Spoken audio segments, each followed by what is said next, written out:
आध्यात्म के स्वर्णिम पथ पर चलने वाले प्रिय भक्तजनों, आइए आज हम सच्चिदानंद परब्रह्म की पहचान के विषय में ब्रह्मवाणी के माध्यम द्वारा विवेचना करें। ब्रह्मवाणी के किरंतन ग्रंथ अध्याय 76 में इस प्रकार से कहा गया है कि निज नाम सोई जाहिर हुआ, जाकी सब दुनी राह देखत, मुक्त देसी ब्रह्मांड को आए ब्रह्म आत्म सत। संसार के सभी मनुष्य, सभी प्राणी परम शांति, परम आनंद की खोज में है। सभी चाहते कि वो दिव्य आनंद उन्हें प्राप्त हो, परंतु ये विडंबना ही कहिए कि सभी उस शांति, उस आनंद को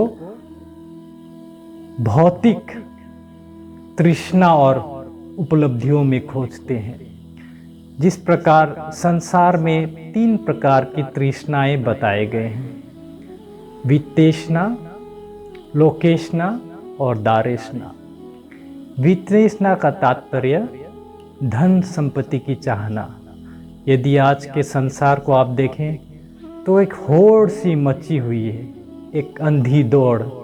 सभी लाख लाख अरब खरब कमाना चाहते हैं। सभी चाहते हैं कि हमारे पास गाड़ी, बंगला, अनेक धन संपत्ति हो, तभी हम शांति प्राप्त कर सकते हैं, सुख प्राप्त कर सकते हैं। दूसरा है लोकेष्णा, अर्थात संसार के किसी महान उपलब्धि को प्राप्त करना, ऊंचे पद को प्राप्त करना, मान प्रतिष्ठा को प्राप्त करना। ज़्यादातर लोग ये सोचते हैं कि यदि हमने बहुत बड़ी पद को प्राप्त कर लिया, कलेक्टर हो, मंत्री पद हो, कोई भी हो, तो हमारा जीवन सुखी होगा और हम शांति से रह सकेंगे।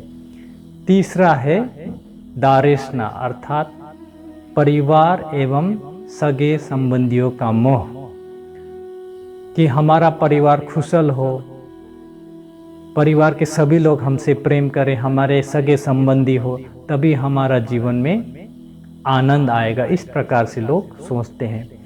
परंतु जब मनुष्य को इन तीनों तृष्णाओं के पीछे भागते हुए भी वो शांति और आनंद की प्राप्ति नहीं होती, तब वो सोचता है कि वो परम शांति और परम आनंद का स्रोत कौन है, और फिर वो आध्यात्म की ओर मुड़ता है। जिस प्रकार सांख्य दर्शन में महर्षि कपिल कहते हैं कि कुत्र अपि को अपि सुखिना अस्ति, कहीं भी कोई भी इस संसार में सुखी नहीं है, क्योंकि सुख का स्रोत, जो अखंड सुख का स्रोत है, जो परम आनंद का स्रोत है, वो तो इस संसार से परे हैं। केवल एक सच्चिदानंद परमात्मा ही परम शांति और परम आनंद दे सकते हैं। इसीलिए तो श्रीमद् भगवद गीता में भगवान श्री कृष्ण जी अर्जुन से कहते हैं कि तमेव शरणं गच्छ सर्वभावेन भारत, तत्प्रसादात् परम शांतिम स्थानम प्रपश्यसि शाश्वतम। हे अर्जुन, तुम सभी प्रकार से उस सच्चिदानंद परब्रह्म के शरण में चले जाओ। उनकी कृपा से, उनके अनुग्रह से ही तुम्हें शाश्वत शांति, आनंद और अखंड धाम की प्राप्ति होगी।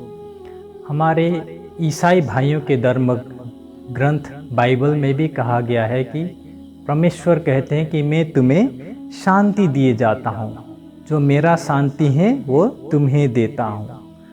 वेद का एक मंत्र आता है, अथर्ववेद का, जिसमें कहा गया है अकामो धीरो अमृतः स्वयंभू रसेन तृप्तो न कुतश्चुनो न तमेव विद्वान न विभाय मृत्युरात्मानं धीरम अजरम युवानम।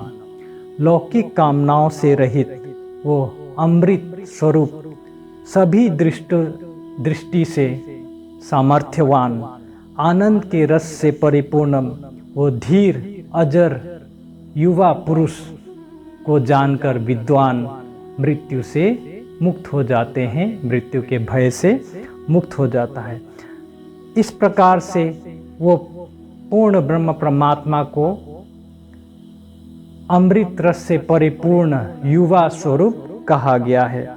संसार के सभी धर्म ग्रंथों में यही कहा गया है कि वो सच्चिदानंद पूर्ण ब्रह्म परमात्मा एक है। केवल वही अखंड सुख और शांति दे सकता है। तैत्तरीय उपनिषद में कहा गया है, रसो वय सह रसम ही वायम लब्ध्वा आनंदी भवति, अर्थात वो पर ब्रह्म प्रेम के रस का सागर है, वो आनंद देने वाला है, और उस रस को जो एक बार चख लेता है वो स्वयं भी आनंदमयी हो जाता है। ऋग्वेद में मंत्र आता है कि भूर्भुवः स्वः तत्सवितुर्वरेण्यं भर्गो देवस्य धीमहि धियो यो न प्रचोदयात्। तीनों लोक के सृष्टिकर्ता, भूलोक, स्वर्गलोक और अंतरिक्ष लोक, हे परब्रह्म आप हो। आप ही क्या हो? पूजनीय हो, पाप और दोष निवारक हो, आप देव स्वरूप हो। हम आपको का ध्यान करते हैं, आप हमारे बुद्धि को प्रकाशित करें। और इस प्रकार से हम कुरान को देखें, हमारे जो इस्लामिक भाई हैं उनके धर्म ग्रंथों में भी कहा गया है कि कुलहु अल्लाहु अहद, अर्थात कहो अल्लाह एक है। इसी प्रकार से बाइबल में कहा गया है, one God one father who is above all and through all, एक परम पिता परमेश्वर है जो सबके हृदय में वास करता है। तो संसार के सभी मतपंथ इस बात को मानते हैं कि सच्चिदानंद परमात्मा एक है।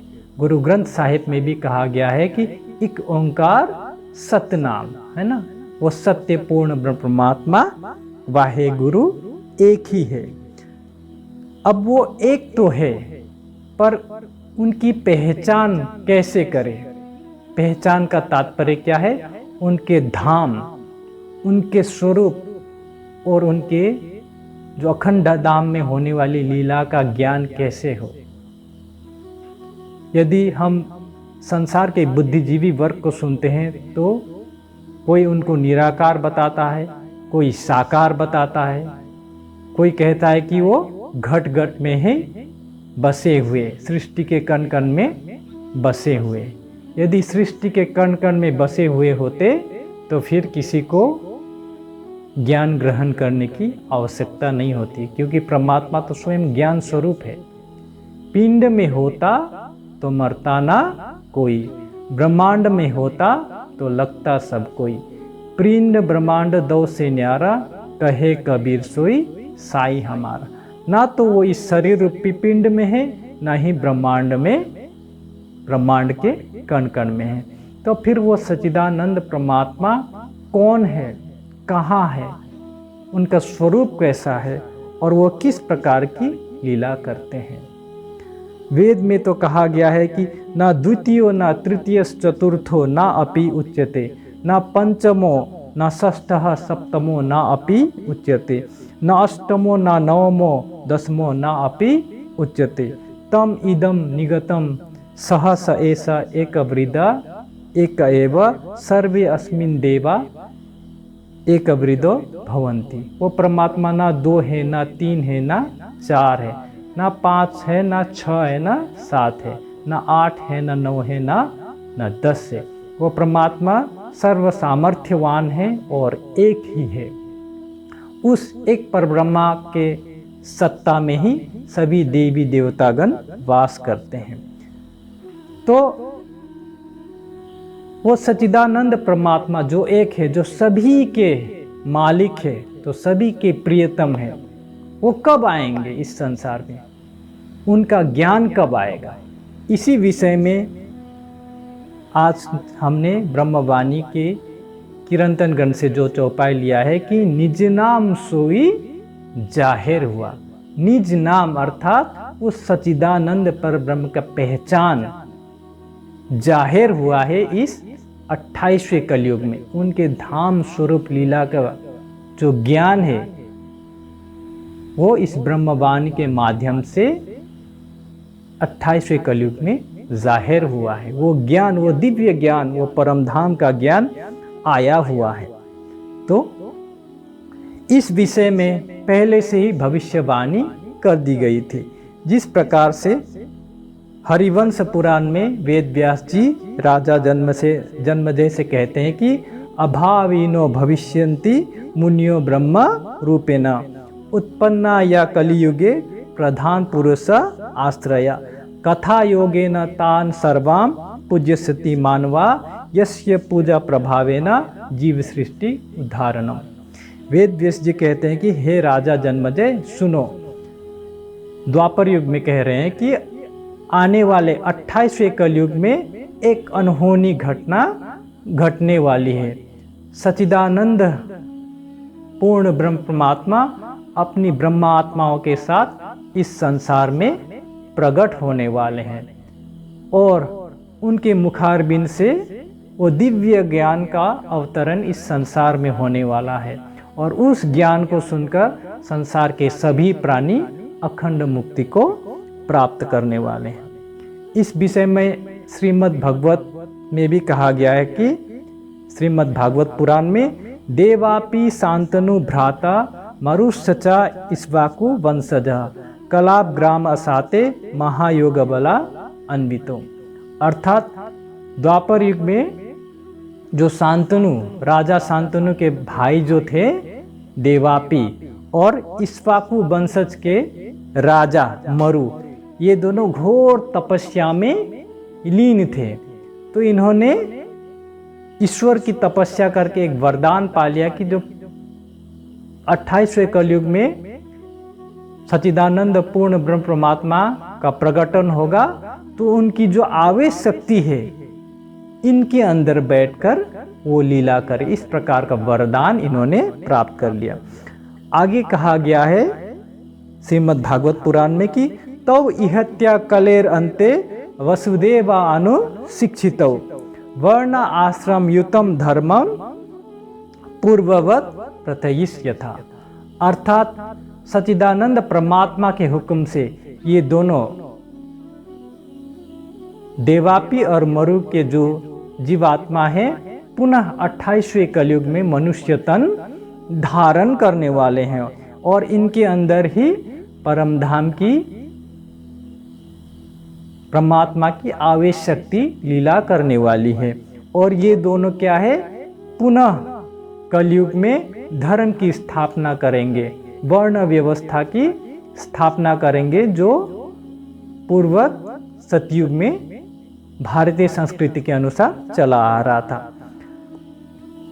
यदि आप वो समय क्या होगा, प्रश्न आता है कि वो किस समय ये दो देवापि और मरु 28वें कलयुग में मानव तन धारण करेंगे और परमात्मा की आवेश शक्ति कब इनके तन में लीला करेगी।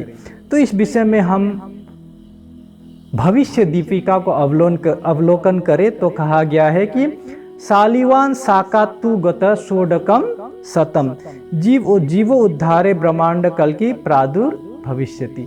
जब साका संवत सालिवान साका का 1600 वर्ष व्यतीत हो जाएगा तब क्या है, सभी प्राणी के उद्धार के लिए, उनको अखंड मुक्ति प्राप्त करने के लिए क्या है, बुद्ध निष्कलंक स्वरूप का अवतरण प्रकटन इस संसार में होने होगा। इस प्रकार से भविष्य दीपिका में पहले से ही बताया गया है। और यदि हम पुराण संहिता को देखें तो वहां भी कहा गया है कि सुंदरी चे इंद्रा साख्यो नाभाभ्यम चंद्र सूर्ययो माया अंधकारा विनाशाया प्रतिबुद्धे भविष्यतः। परमधाम की दो आत्मा सुंदरबाई और इंद्रावती के नाम की दो आत्मा 28वें कलयुग में मानव तन के अंदर आएंगी और इन तनों में ही परब्रह्म की आवेश शक्ति लीला करके संसार के सारे अज्ञानता को दूर करेंगी और परमधाम की जागृत बुद्धि से वो परम धाम का ज्ञान लेकर आएंगी। तो ये जो भविष्यवाणी द्वापर युग में कर दी गई थी, ये कैसे सत्य हुआ, आइए हम इस विषय को जानते हैं। विक्रम संवत 1638 का वो समय था जब आपका गुजरात के उमरकोट गांव में श्री मतु मेहता जी के घर एक बालक का जन्म होता है, जिनका नाम देवचंद्र जी रखा जाता है, लगभग आज से 440 वर्ष पूर्व। तो उस बालक देवचंद्र जी के अंदर परमधाम की सुंदरबाई की आत्मा, श्यामा जी की आत्मा प्रवेश करती है। साथ ही राज्य की आवेश शक्ति, सच्चिदानंद पूर्ण ब्रह्म परमात्मा की आवेश शक्ति उस तन के अंदर प्रवेश करती है। इसके पश्चात उनके तन से परमधाम का ज्ञान तो प्रकट होता है, लेकिन केवल वाणी के रूप में, ब्रह्मवाणी का अवतरण नहीं हो पाता है। फिर विक्रम संवत 1675 में नौतनपुरी जामनगर में श्री केशव ठक्कर जी के घर एक बालक का जन्म होता है, जिनका नाम मिहिरराज रखा जाता है। तो श्री देवचंद्र जी के बाद जो पूर्ण ब्रह्म परमात्मा की आवेश शक्ति है, वो मिहिरराज जी के अंदर, इंद्रावती की आत्मा के अंदर उसकी बैठक होती है। और भविष्य में जाकर विक्रम संवत 1722 में इंद्रावती जी को स्वयं सच्चिदानंद परमात्मा का दीदार होता है और उनके मुखारबिंद से ये ब्रह्मवाणी का प्रकटन हो जाता है। तो इस ब्रह्मवाणी के माध्यम से ही हम जान सकते हैं कि वो परब्रह्म का स्वरूप कैसा है, उनका शुद्ध साकार स्वरूप, दिव्य नूरी स्वरूप कैसा है। उनके नख से सिख तक का वर्णन ब्रह्मवाणी के श्रृंगार ग्रंथ में हमें मिलता है। उसी प्रकार से उनका परमधाम कैसा है, वो दिव्य परमधाम, आज तक जिसके विषय में केवल ये कहा गया है कि अनंत नूर से वो प्रकाशित है, परंतु वो कैसा है, वहाँ के पहाड़ कैसे हैं, वहाँ के महल कैसे हैं, इस विषय में यदि आप जानना चाहते हैं तो ब्रह्मवाणी के परिक्रमा ग्रंथ का आपको अवलोकन करना पड़ेगा, जहाँ परमधाम के चप्पे चप्पे का वर्णन आता है। और इसी प्रकार से उस दिव्य परमधाम में किस प्रकार की लीला होती है, इस विषय में भी परमधाम के चप्पे चप्पे का वर्णन, वहाँ की लीला का वर्णन ब्रह्मवाणी के आपको सागर और परिक्रमा ग्रंथ में सुनने को मिलेगी, पढ़ने को मिलेगी। तो आपसे विनती है कि आप अवश्य ही यदि सच्चिदानंद परब्रह्म के विषय में जानना चाहते हैं तो ब्रह्मवाणी का स्वाध्याय करें। और एक मुख्य घटना है भक्तजनों की, विक्रम संवत 1735 में हरिद्वार में महाकुंभ मेला लगा था। वहाँ पर वैष्णव की चारों संप्रदाय, 6 दर्शन वाले, 6 दर्शन वाले और 10 नाम सन्यासी, इन सभी मतों के आचार्यगण पधारे हुए थे। उन सभी के साथ जो श्री मिहिरराज ठाकुर को हम श्री प्राणनाथ जी के रूप में जानते हैं, क्योंकि उनके अंदर परमात्मा की आवेश शक्ति ने प्रवेश किया था, उनका शास्त्रार्थ हुआ था और सभी ने उनकी पहचान बुद्ध निष्कलंक स्वरूप के रूप में की थी और उनको घोषित किया था कि यही जो धर्मशास्त्र में बताए हुए बुद्ध निष्कलंक का स्वरूप है। तो श्री प्राणनाथ जी का तात्पर्य किसी व्यक्ति का नाम है नहीं, जो हमारे आत्म का प्रियतम है, प्राणेश्वर है, उसी को ही हम क्या कहते हैं, प्राणनाथ, अर्थात हमारे प्राणों के नाथ। तो उस हरिद्वार के कुंभ मेले से बुद्ध जी शाखा का भी प्रारंभ हो चुका था, जिसका आज लगभग 344 वर्ष बीत चुका है। तो जो निजानंद संप्रदाय का जो ऐतिहासिक ग्रंथ है वितक साहब, उसमें कहा गया है कि साके विजय बिनंद के पुकारत सब कलाम, ताको सब पढ़त है पर भूली खलक आम।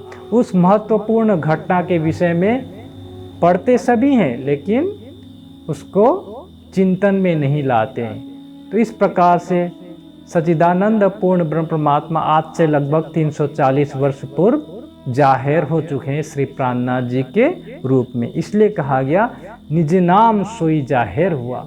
उस सच्चिदानंद परब्रह्म का धाम स्वरूप लीला का ज्ञान इस 28वें कलयुग में इस पृथ्वी पर आ चुका है। जाकी सब दुनी रहा देखत, युगों युगों से जिसकी प्रतीक्षा सभी ऋषि मुनि पीर पैगंबर कर रहे थे।